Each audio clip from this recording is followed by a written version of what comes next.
আসছেন। হ্যাঁ, একটু পানি রাখি পড়াই।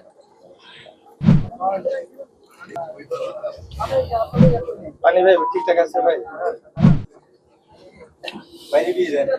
আপনারা জানেন চট্টগ্রাম বিশ্ববিদ্যালয় পাহাড়ের ভিতরে একটি অবস্থিত বিশ্ববিদ্যালয় হওয়াতে আমাদের এখানকার পানির বিভিন্ন ধরনের সমস্যা রয়েছে। বিভিন্ন জায়গায় পানির বিভিন্ন অবস্থান রয়েছে।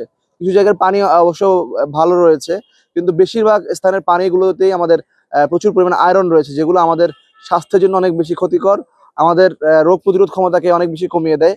তো সেই জায়গা থেকে চিন্তা করে আমরা অনেক দিন ধরে বিশ্ববিদ্যালয় প্রশাসনকে দাবি জানিয়ে আসছিলাম যে বিশ্ববিদ্যালয়ের সকল স্থানের সুপেয় পানির একটা ব্যবস্থা করা হয়।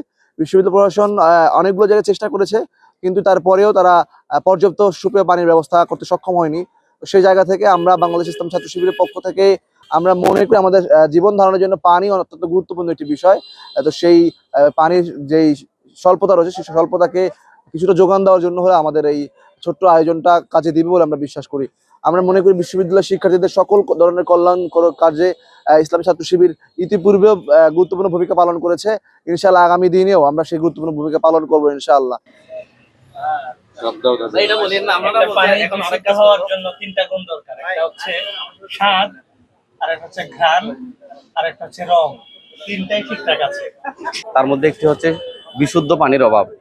এটা আমরা গত যে কনভোকেশনটা হয়েছে এবং এ ধরনের বড় বড় যত আয়োজন হয়েছে প্রত্যেকবারই দেখেছি বিশুদ্ধ পানির এত বেশি সংকট ছিল, আমাদের শিক্ষার্থীরা অনেক বেশি সমস্যায় পড়তে হয়েছে। সেটাকে মাথায় রেখে আমরা বিশ্ববিদ্যালয়ের প্রশাসনের কাছে বারবার দাবি জানিয়েছি এ ধরনের সমস্যাগুলো সমাধানের জন্য। দেখা গেছে বিশ্ববিদ্যালয় প্রশাসন তাদের বিভিন্ন ধরনের অপারগতার সামনে নিয়ে আসে, তাদের গড়িমসি, তাদের দীর্ঘসূত্রিতা, এসব বিষয় থাকার কারণে আমরা চিন্তা করেছি আমাদের যেহেতু এ ধরনের কাজ করে দেওয়ার বা এ ধরনের ফিল্টারগুলো স্থাপন করার সুযোগ রয়েছে, আমরা শুধুমাত্র শিক্ষার্থীদের কল্যাণের কথা ভেবে যে মাঝখানে যতক্ষণ না পর্যন্ত প্রশাসন থেকে আদায় করে নিতে পারছি, এর মাঝখানে যাতে শিক্ষার্থীরা সমস্যা পোহাইতে না হয় সেজন্য আমরা এ ধরনের উদ্যোগগুলো হাতে নিয়েছি থাকতো।